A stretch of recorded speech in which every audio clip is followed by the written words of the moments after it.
Это роскошь. Достаточно большое количество профессий почему-то считаются в стране непрестижными. Если ты пойдешь официантом, то ты мне не сын. Достаточно большое количество времени уделяется сплетням, интригам. Наши гости за деньги очень много себе позволяют. Обычно новогодние праздники, они устраивают себе Новый год летом.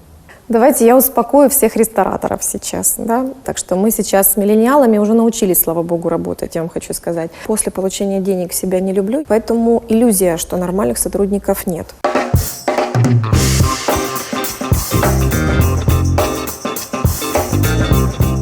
Усім привіт! Мене звати Валерія, ви дивитесь «Ви ресторатор». Сьогодні у нас в гостях бізнес-тренер, експерт із сервісу Оксана Марусич. Оксано, я вас вітаю. Доброго дня, Лера. Для початку розкажіть трохи про себе, про свої проекти та чим займаєтесь наразі. Скажіть, будь ласка, як ви ставитесь до того, якщо я буду говорити російською мовою? Як вам зручно? Так, я просто швидше говорю російською, тому мені здається, що це буде комфортніше. Гадаю, що проблем з комунікацією в нас не буде. Дякую. Вот уже 11 лет я занимаюсь обучением взрослых людей. И сервис – это поведение, поведение – это психология, поэтому, конечно же, всегда в обучении мы обязательно рассматриваем тему воспитания.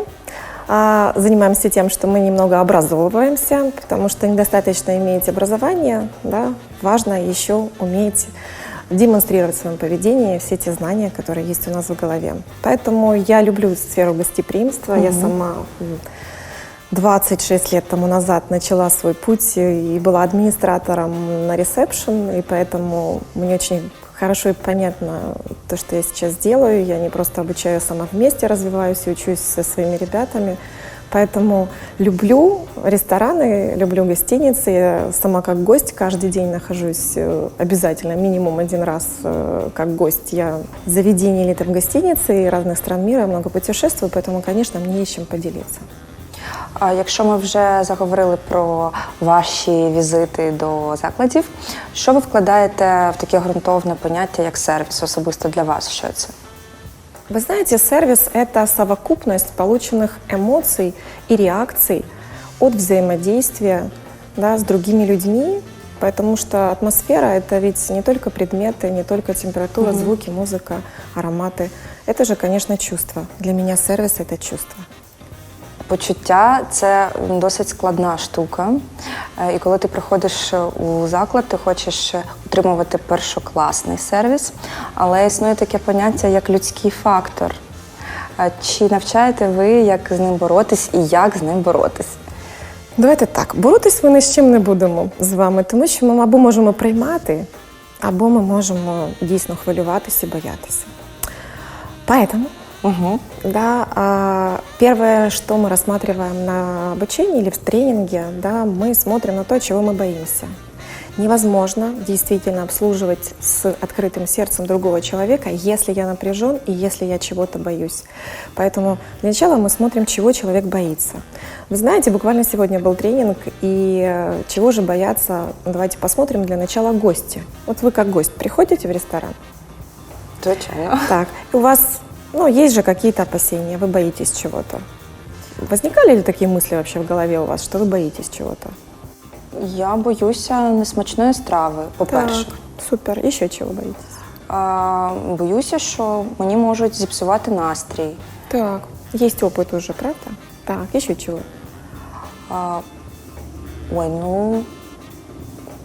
Зараз складно сказати.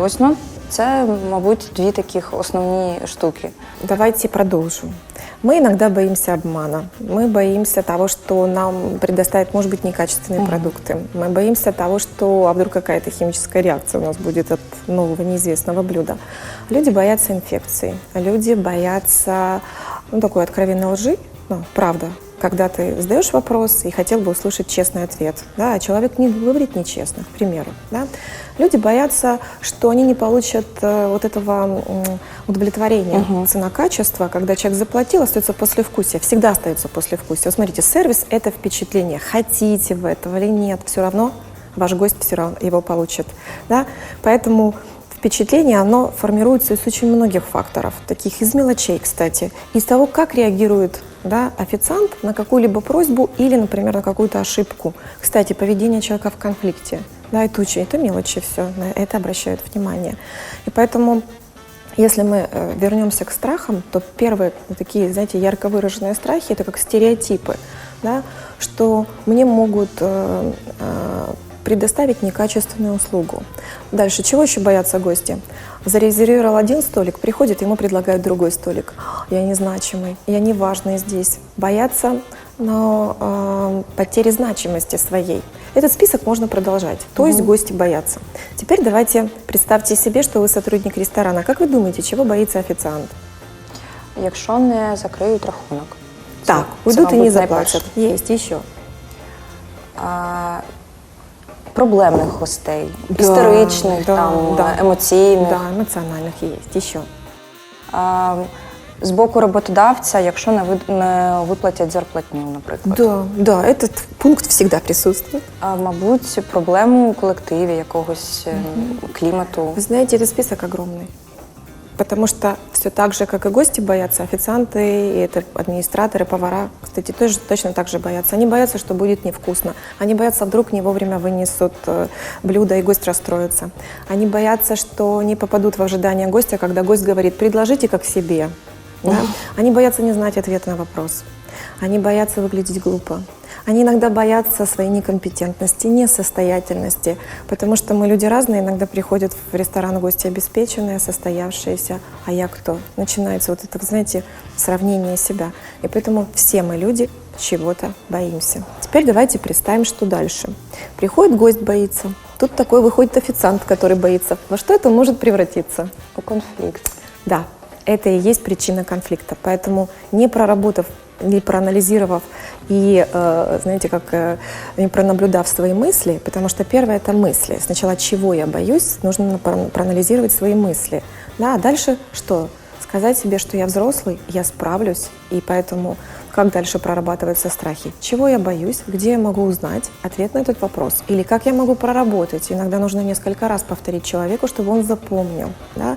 Плюс к тому, что наши чудесные, прекрасные рестораторы любят разнообразие в меню, и они добавляют в описание такие ингредиенты, которые труднопроизносимые. Для этого тоже нужен навык.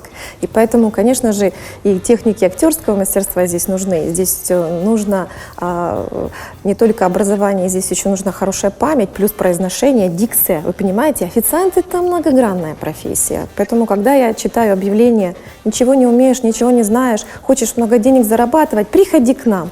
Ну, это, согласитесь, да, такая, я бы сказала… Утопія. Утопія, да, абсолютно согласна. І тепер постає питання, чи обов'язково у закладі, у будь-якому, мати сервіс-менеджера? Чи можна обійтися послугами професіонала на аутсорсі? І цього буде достатньо декілька разів на рік? Чи все-таки така людина потрібна? Как вы думаете, в европейских ресторанах кто сервис-менеджер? Мабуть, власник? Так. Він же хостес, він же інколи офіціант, він же інколи менеджер. Да.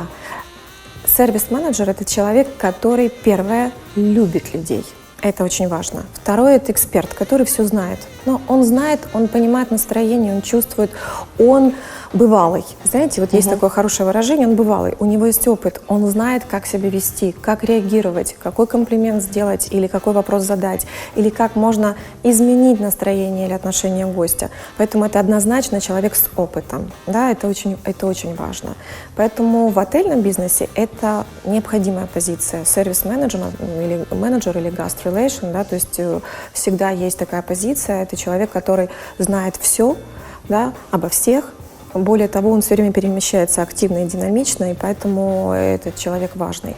Что касается ресторанов, если это один ресторан, я не думаю, что это же дополнительная, скажем так, да, единица, и поэтому не все могут себе позволить. Это роскошь. Вообще иметь сервис-менеджера – это роскошь, потому что для начала нужно понимать, а второе, нужно доверять. И третье, сервис-менеджер – это такая позиция, которая не должна быть, ну, скажем, как это вам правильно выразиться, ее нельзя подкупить, понимаете? Сервис-менеджер, он честный, он может подойти и сказать: ребят, неправильно засервирован стол. Сервис-менеджер может найти, там, допустим, да, сделать замечание, ну, там, скажем, клинингу. К примеру, обратите, пожалуйста, внимание, нужно вот здесь убрать. Да? Сервис-менеджер может принять решение, какой сейчас можно сделать комплимент, подарок гостю или пригласить его, да, на какое-то мероприятие. То есть он ответственный, и он имеет право принимать решения, потому что не всегда в ресторанах официант имеет такие полномочия и может распоряжаться, скажем, ну, теми же подарками в ресторане, потому що правила в кожному ресторані свої. Ми заговорили про Європу, і там досить часто можна зустріти офіціантів 40+, і навіть старше, тобто в них немає проблем із віком. У нашій же країні це більш сезонна робота, офіціант, сезонна робота або робота для студентів.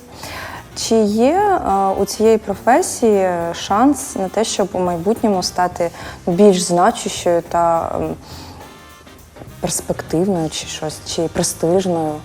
Там ніхто не париться на рахунок цього. І, звісно, я розумію, що так склалося за рахунок того, що і ресторани європейські, вони значно старші. Ресторанам може бути і 20, і 30, і 50 років, і з покоління в покоління передаються бізнеси. Але чи в нас може бути так? Давайте посмотрим на причины сначала. Почему так себя люди ведут? У нас не только профессия официант, к сожалению, является непрестижной. У нас достаточно большое количество профессий, почему-то считаются в стране непрестижными. Да? Риэлтор, брокер во всем мире чуть ли не номер один. Да, в десятке успешных или, не знаю, там, специализаций платежеспособных, назовем так. Банкир. Давайте, как у нас банкир – это только топ-менеджер, потому что не каждый сотрудник в банке гордится тем, что он работает в банке. Да? Есть профессии, где люди говорят, я стесняюсь говорить, где я работаю. Да? Поэтому это в целом нашей страны касается, если говорить про отношение к профессии. Я лучше объясню, почему много взрослых можно встретить в Европе, и, скорее всего, здесь даже буду говорить о том, что они, слава богу, являются примером для того, чтобы показать ребятам, что можно в течение жизни быть успешным официантом и не страдать от того, что я не состоялся. Давайте разрушать иллюзию.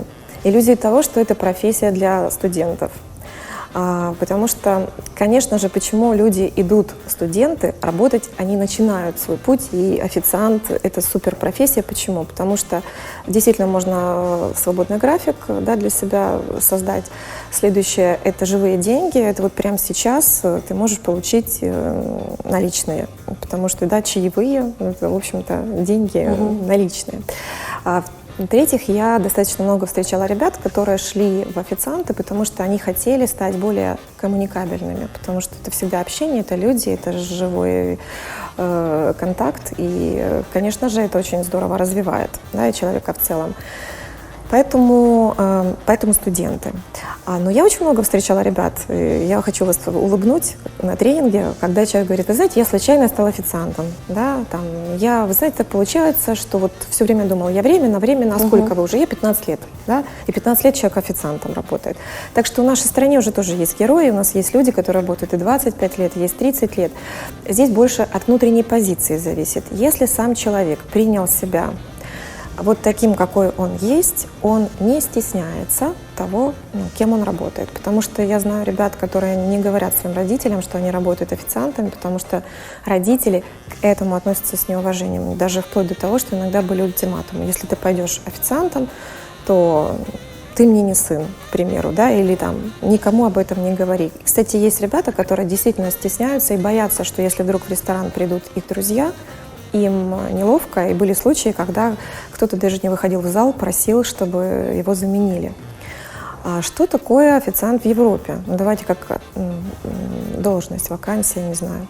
Во-первых, это акт служения. Человек выбрал путь, ему нравится заботиться о других людях. Смотрите, не прислуживать, а заботиться.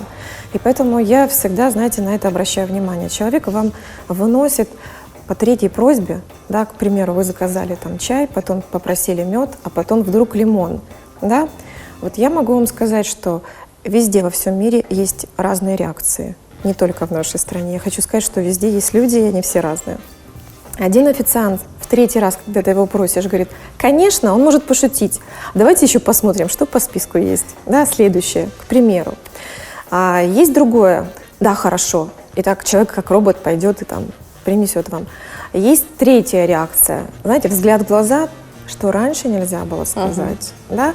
То есть оценивание, осуждение. Поэтому больше всего это, скорее всего, еще от внутренней позиции. Так вот, давайте посмотрим на график, в котором живут европейцы.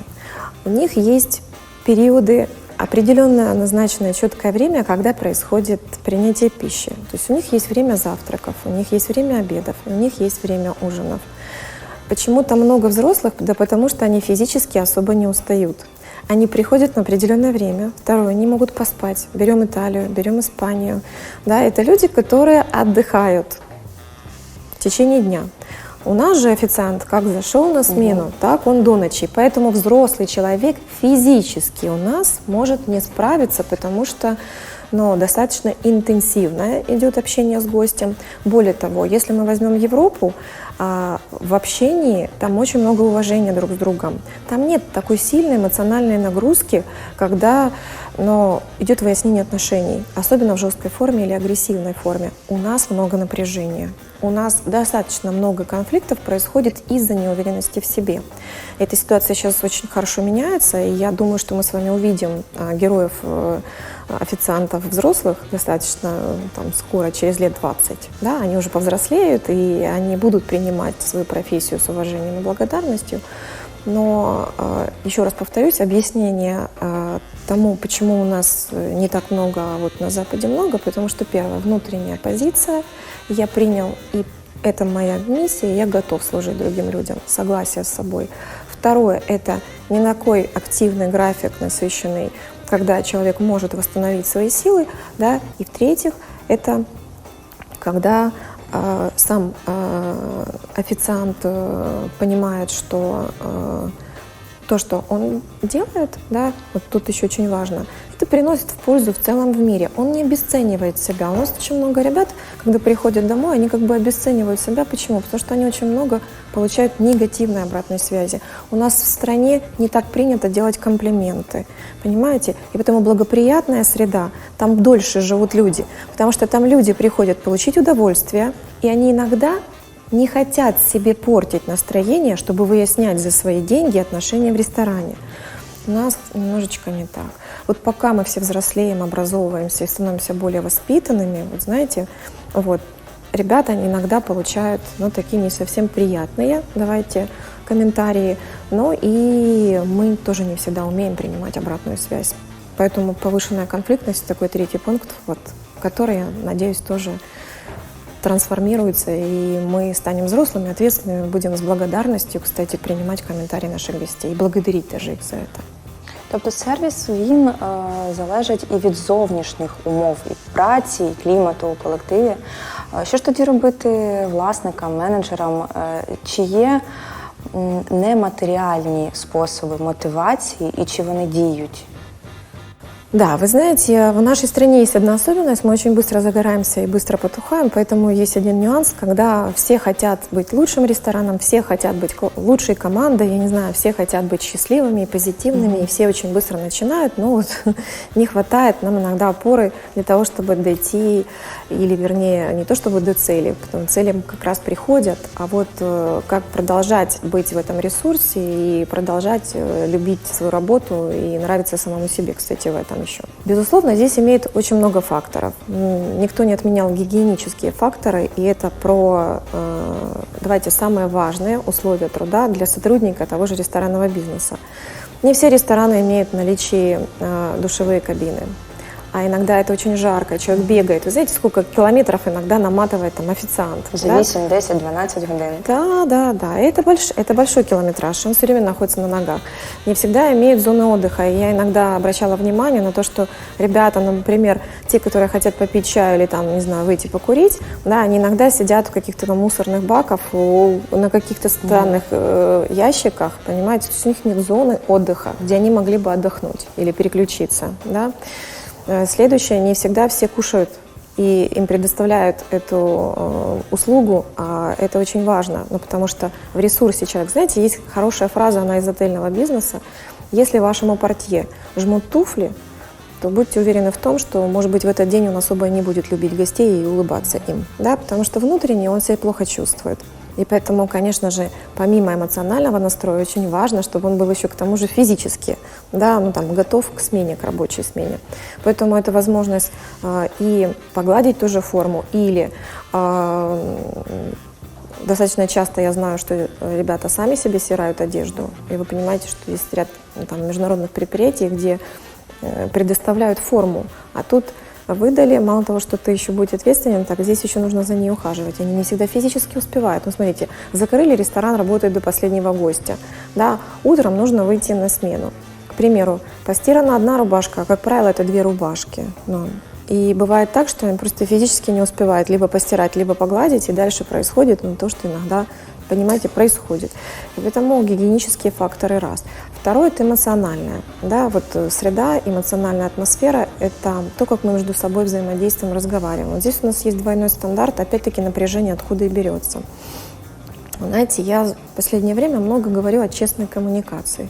Что такое честная коммуникация? Это когда мы гостю можем сказать: извините, я ошибся. А что такое честная коммуникация в коллективе? Это когда я могу сказать, что, пожалуйста, со мной так не разговаривай. Да? А в нашей ментальности мы много, в прошлом опыте и воспитания, и общения сотрудник-подчиненный, очень много людей сдерживали. Они даже вплоть до того, что что-то не так, человек что говорил? Все нормально. Да, а по большому-то счету это же ненормально, значит, что-то там все-таки его волнует или он с чем-то не согласен, но людям свойственно как это говорить: там меня все равно же никто не слушает, так все равно же, или там как по поводу даже той же формы, но все равно же не бывает идеальной формы.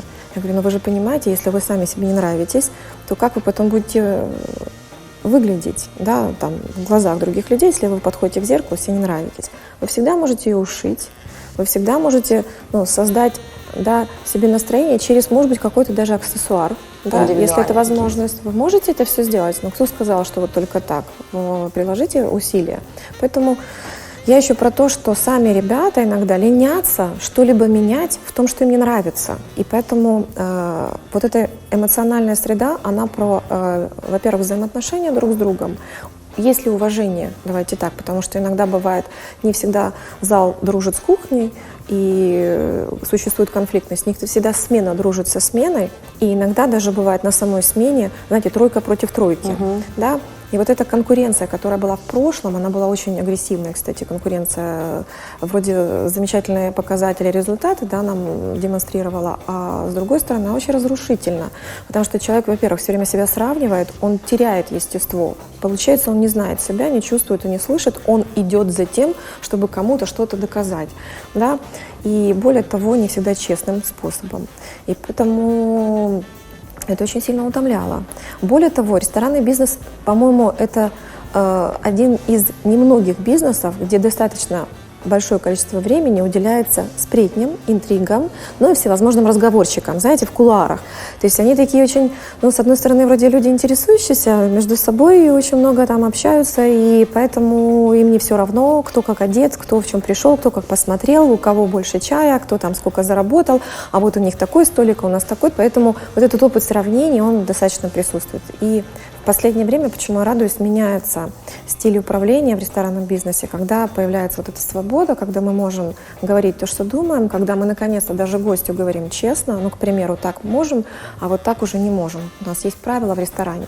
Я приводила пример, как в одном из итальянских ресторанов мы гуляли с подругой, центр города, и я решила выпить кофе. Я говорю: смотри, какой классный ресторанчик. Она говорит: здесь кофе не выпьем. Я говорю: да ладно. Она говорит: хочешь, проверь. Подходит к нам взрослый официант. Я говорю: мне, пожалуйста, кофе.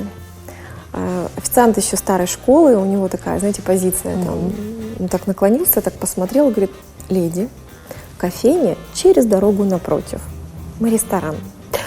Может быть, по бокалу вина. Или, кстати, время бранча, вот сейчас мы можем предложить, у нас в меню есть салаты. То есть, получается, он как-то красиво вас отправил. С другой стороны, он тут же дал вам возможность, смотрите, остаться при условии.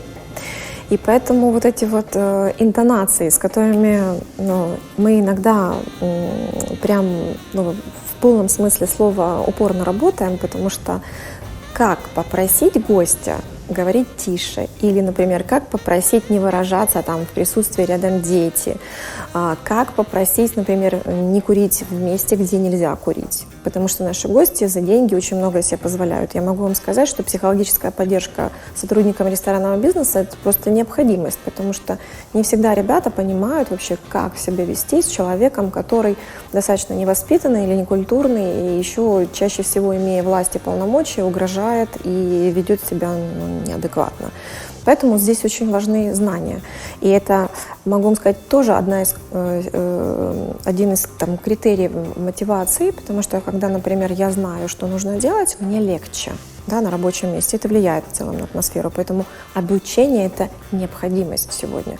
То есть если раньше люди не собирались вкладывать деньги в обучение, очень многие, да, то сегодня, слава богу, люди приходят к выводу, что сотрудник, да, не справляется с какой-либо там задачей не всегда, потому что он тупит, как обычно говорят, да, а просто потому что он или не знает, что нужно делать, или он не может, у него нет даже либо полномочий, либо у него нет инструментов. Так тоже бывает. Он не знает, как это нужно сделать.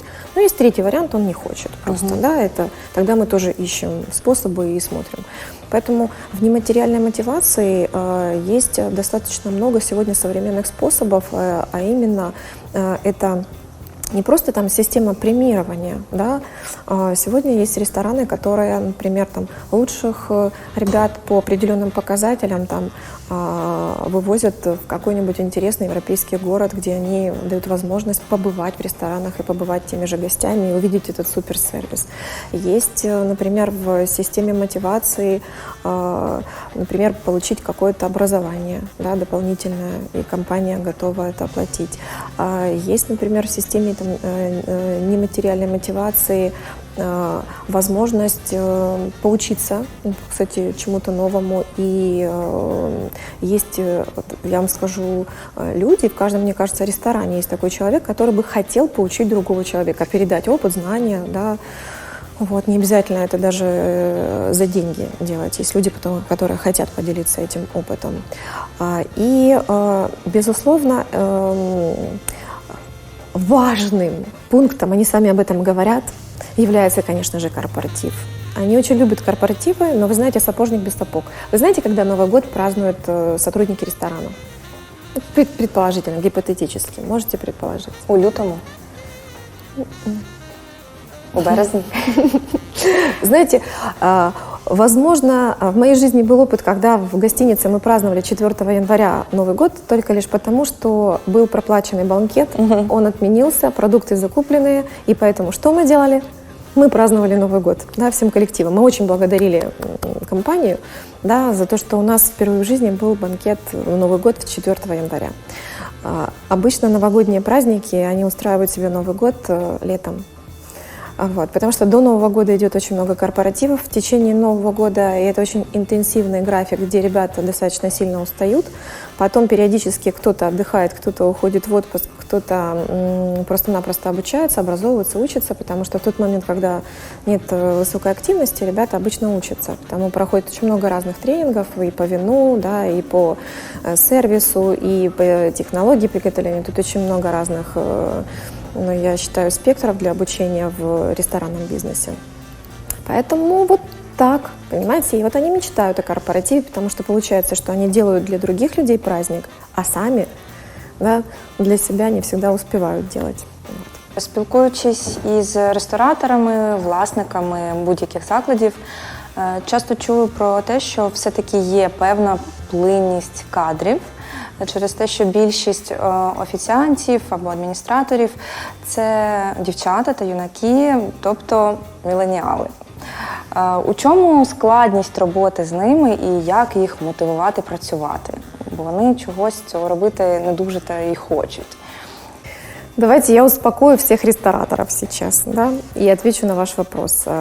Это действительно профессия, в которую, во-первых, первыми практически заходят эти молодые люди.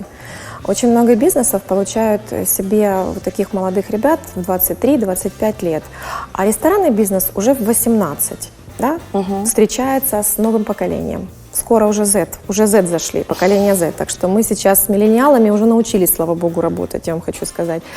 Давайте посмотрим, какие основные критерии, да, взаимоотношений или взаимодействия, что изменилось в самом даже управлении, да, не только ресторанным бизнесом в целом. Первое поколение миллениалов – это люди отношений. Для них очень важно чувство. Вот как раз почему и сервис пришел, почему мы на мелочи обращаем внимание, поэтому чувство. Повысилась чувствительность. А когда повысилась чувствительность, значит, нужно поменять взаимоотношения. А здесь, поверьте, очень много пунктов. И постановка задачи, и выдача обратной связи. То есть, что требует поколение? Уважение к себе. Все, я человек, будьте добры, по-человечески мне объясните, расскажите, да, и с другой стороны еще и покажите. Разные формы обучения. Следующее, что очень важно для этого поколения, и я безумно радуюсь этим новостям, потому что люди хотят быть полезными в том проекте, в котором они понимают смысл. То есть, если раньше деньги ради денег, ну и открыли ресторан, зачем мы работаем, чтобы денег заработать, да? И вы понимаете, что с одной стороны это замечательно, когда есть деньги, но с другой стороны, если я после получения денег себя не люблю, я не знаю, что я делаю и вообще зачем я живу, то эмоциональное выгорание именно в ресторанном бизнесе, оно происходило достаточно рано. Ну, потому что каждый день одно и то же, вот она рутина, вроде бы ситуации меняются, и гости разные. Но если я делаю одно и то же, то через какой-то период времени понятно, что я устану. Но когда человек понимает, что он делает что-либо со смыслом, и вот появились новые форматы заведений, ресторанов, в которых есть концепт. Концепт очень важен. То есть, когда человек приходит, смотрит, и так, я пустое место, со мной обращаются никак, никто меня не обучает, меня там бросили и сказали, так, вперед, погнал, то, конечно, многие люди очень быстро принимают решения. Они даже не остаются на отработку или там какой-то, знаете, испытательный срок. Они принимают решения на входе. И я могу вам сказать, что, собеседуя некоторых ребят, что я заметила, что поколение миллениалов, вот когда я задавала вопрос, почему вы работаете в этом ресторане, очень много в ресторанах, где есть вот эта атмосфера честности, искренности, радушия, настоящести, ребята говорили, я пришел гостем, и мне так понравилось, я бы очень хотел здесь работать, потому что мне нравилось все, как относятся ребята, как они между собой разговаривают, как они образованы, как они себя легко ведут. Мне хотелось быть причастным вот к этому сообществу. Поэтому имеет значение сама корпоративная культура, да, система ценностей и правил. И поэтому, когда человеку понятно, про что этот ресторан, для кого он, и его еще и обучают, замечательно. Поэтому иллюзия, что нормальных сотрудников нет. Обращу внимание на карму, потому что мы притягиваем то, что заслуживаем. Да? И поэтому, когда человек говорит, нормальных нет, я говорю, что ж, да они все от вас ушли. Да? Если вы такой хороший, они бы не ушли. Ну, логично. Поэтому, может быть, пришло время пересмотреть мой стиль управления. Знаете, как руководителя, что ж я работаю с теми, кто не любит себя, не любит работу, не любит людей и вообще весь мир, да, вокруг. Поэтому нужно привыкнуть к мысли, что ресторанно-гостиничный бизнес, точно так же ритейл, поверьте, это постоянное обучение сотрудников, это постоянное обновление сотрудников, то есть это неизбежный процесс. Ну, потому что какой уважающий себя человек, который, давайте так, лидер по духу, будет долго работать официантов? Конечно, в какой-то период времени он наконец-то соберет деньги, потом пойдет поучиться, потом что он сделает? Откроет маленькую свою кафешку. Или он, наоборот, будет стремиться стать руководителем, станет он управляющим ресторана, потом управляющим сети, потом все равно придет свой путь. То есть я считаю, что не стоит вообще бояться, когда люди уходят, тем более уходят в свое дело. Знаете, как когда-то услышала хорошую фразу, у меня был мастер-класс, назывался «Личный бренд». И представьте, мне заказывает этот мастер-класс корпоративный тренинг, это компания фармацевтическая и для менеджеров по продажам. И я говорю, ребята, вообще понимаете последствия? Потому что этот мастер-класс в открытом формате, он для людей, которые хотели бы стать личным брендом. А вы тут про компанию, про команду, про все вместе. А вдруг человек решит, что он хочет быть собой, да, и выйдет из системы, там, не знаю, ваших правил и ценностей. Знаете, что мне сказал собственник? Оксан, Но вы же сами говорили, когда человек уже не видит себя в нашей компании, то он, скорее всего, уже не в ресурсе, и он неэффективен. И, может быть, он даже мучается и страдает, ему нужно помочь, подтолкнуть с тем, чтобы он пошел в свой путь. Если человек вдруг после этого мастер-класса осознает степень готовности, что он может выйти в свой бизнес, то он тогда не нас не будет мучить тем, что ему не нравится, что он работает здесь, а мог бы быть где-нибудь, да? А может, вы поможете нам сделать личность, потому что личный бренд – это человек может быть брендом внутри компании. И я бы хотела, чтобы после этого мастер-класса каждый человек остался в компании, но развивал свой бренд, чтобы его как менеджера знал регион, и чтобы он был значимым и важным человеком. Поэтому, смотрите, от мышления собственника многое зависит. И я вам хочу сказать, что после этого мастер-класса у них никто не ушел в свое, потому что первое, что у них есть и в корпоративной культуре, и в взаимоотношениях друг с другом, это прозрачность, это не то, что они написали на сайте, они это действительно поддерживают. То есть они честны с выбором, более того, с сотрудниками, с тем, что то, что мы обещаем, мы даем. С другой стороны, мы тоже от вас хотим получить, да, ожидаемое, потому что мы вам дали, и вот был бы замечательный равноценный обмен. Поэтому миллениалы прекрасны. Во-первых, они любят удивлять. Во-вторых, им не трудно, понимаете, нарисовать сердечко или там смайлик из корицы. Они от этого получают удовольствие. Да, может быть, они не такие организованные. Они иногда, мне кажется, знаете, как бесстрашные, да, потому что они не боятся сделать ошибку. Иногда они могут сказать: «Ой, тю, протупил». Это очень бесит другое поколение. Другого нет слова, понимаете. Это раздражает, это вызывает бурю эмоций, агрессии. Но, с другой стороны, я всегда смотрю на последствия. Человек пришел, так мило извинился, но тут же вопрос, если он пошел и изменил то, что, было там, не знаю, неправильно сделано или была какая-то ошибка, вы понимаете, а что расстраиваться, что злиться? Человек принес извинения, пошел, сделал, заменил и предоставил вам то, что вы хотели. Поэтому это просто люди с другой системой ординат, ее нужно познать. Вот когда ее познаешь, тогда все намного легче. Так что люди есть. Нужно сначала быть привлекательным для этого общества.